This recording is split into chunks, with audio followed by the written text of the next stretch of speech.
قرآن كريم محفوظ والمؤمن اللي يفوز يشفع له في البلوى. السلام علیکم ناظرین، آپ دیکھ رہے ہیں نالج فیکٹری اور ہم آپ کے لیے لائے ہیں ایک اور انتہائی دلچسپ ویڈیو. ناظرین، کبھی آپ نے سوچا ہے کہ ہماری زمین جس پر ہم رہتے ہیں، اپنے رہنے کے لیے گھر بناتے ہیں، اپنے اندر کیا رکھتی ہے؟ اگر زمین کو کھودا جائے تو ہم کتنی گہرائی میں جا سکتے ہیں اور اس گہرائی میں ہمیں کیا ملے گا؟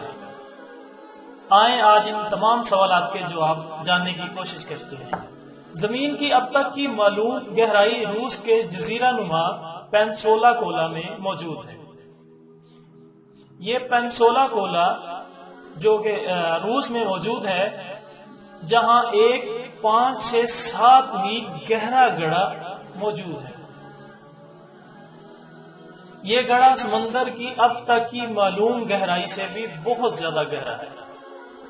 زمین کی گہرائی کو جانچنے کے لیے اس گڑھے کی کھدائی سن 1970 میں سوویت یونین کے دور میں شروع کی گئی.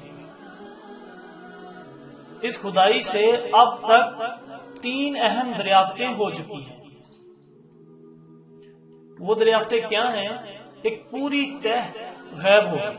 زمین کے اندر موجود پتھریلی تہ میں بسالٹ نامی تہ موجود ہی نہیں. سائنسدانوں کا خیال تھا کہ زمین کی تہ میں بلند درجہ حرارت کے باعث سخت مادے مائع حالت میں موجود ہیں اور انہی میں سے ایک تہ بسالٹ کی ہے. تاہم اس کھدائی میں ماہرین کو بسالٹ نہیں ملی. یہ تو نہیں کہا جا سکتا کہ اس تہ کا کوئی وجود ہی نہیں. ممکن ہے یہ تہ مزید گہرائی میں واقع ہو جہاں اب تک انسان نہ پہنچ سکا ہو.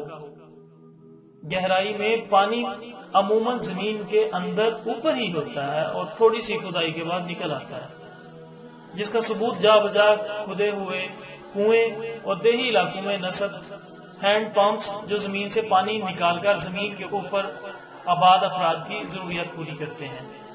تاہم سائنسدانوں نے اس گہرائی سے بہت دور تقریباً 3-4 میل نیچے پانی دریافت کیا ہے. ناظرین، اس قدر گہرائی میں پانی کی موجودگی کسی کے وہم و گمان میں بھی نہ تھی. سب سے حیرت انگیز دریافت کھدائی کے اس عمل کے دوران زمین کے اندر اتاہ گہرائی میں خوردبینی فاسلز کی شکل میں زندگی کی موجودگی تھی. یہ فاسلز جن پتھروں میں دریافت کیے گئے، ان پتھروں کی عمر تقریباً 2 ارب سال تھی. ان فاسلز میں خوردبینی جانداروں کی 35 انواع دریافت کی گئی. کھدائی کیوں روکی گئی؟ انسانی عقل کو دنگ کر دینے والے انکشافات پر مبنی اس کھدائی کو 1994 میں کئی وجوہات کے باعث روک دیا گیا. پہلی وجہ تو زمین کی تہ کا ناقابل برداشت درجہ حرارت تھا جو 180 سینٹی گریڈ پر تھا. اس کے علاوہ جیسے جیسے کھدائی ہوتی گئی ویسے ویسے زمین کے اندر پتھروں کی کثافت یا مضبوطی میں اضافہ ہوتا گیا.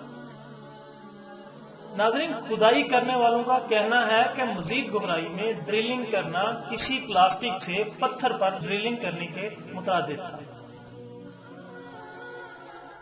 ایک اور وجہ عوام میں عجیب غریب خیالات کا پھیل جانا بھی تھا. کھدائی کے دوران جب پانی کی موجودگی سامنے آئی تو لوگوں نے اسے حضرت نوح علیہ السلام کے دور میں آنے والے عظیم سیلاب سے جوڑنا شروع کر دیا، جس کے بعد زمین پر دوبارہ زندگی کا آغاز ہوا تھا. لوگوں کا ماننا تھا کہ اس عظیم سیلاب کے بعد جب پانی اترا تو وہ زیر زمین گڑھوں اور نالوں میں پھیل گیا، اور اب اس قدر گہرائی میں پانی کی موجودگی ثابت کرتی ہے کہ یہ طوفان اور عظیم سیلاب کوئی دیومالائی داستان نہیں بلکہ حقیقت. کھدائی کے اس عمل کے دوران ماہرین کے دلوں میں بھی ایک مفروضہ بیٹھ گیا جو کافی انوکھا اور کسی حد تک خوف زدہ کر دینے والا تھا. ماہرین کے مطابق جہاں تک وہ کھدائی کر چکے تھے، اس سے آگے مزید کھدائی کرنا جہنم کی طرف جا نکلنے کے مترادف تھا. جو ان کے خیال میں زمین کی گہرائی میں موجود تھی۔ ان ماہرین نے یہ بھی دعویٰ کیا کہ جب وہ کھدائی کرتے ہوئے زمین کی گہرائی کی طرف بڑھ رہے تھے تو انہیں بعض اوقات نامانوس سی چیخیں بھی سنائی دیتی تھی۔ ان کے مطابق یہ چیخیں تکلیف میں مبتلا ان روحوں کی تھی جو جہنم میں جل رہی تھی۔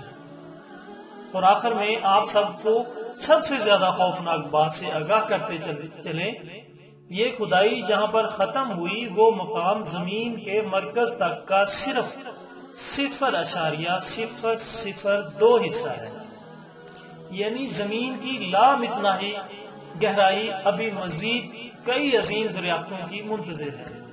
کیا معلوم انسان اس قابل بھی ہے یا نہیں کہ اسے دریافت کر سکے۔ امید کرتے ہیں آپ پسند کریں گے۔ ہماری ویڈیو کو لائک اور شیئر کریں اور ہمارا چینل بھی سبسکرائب کریں۔ اپنا دوستوں، رشتہ داروں کا اور سب کا بہت خیال رکھیے گا۔ اللہ حافظ۔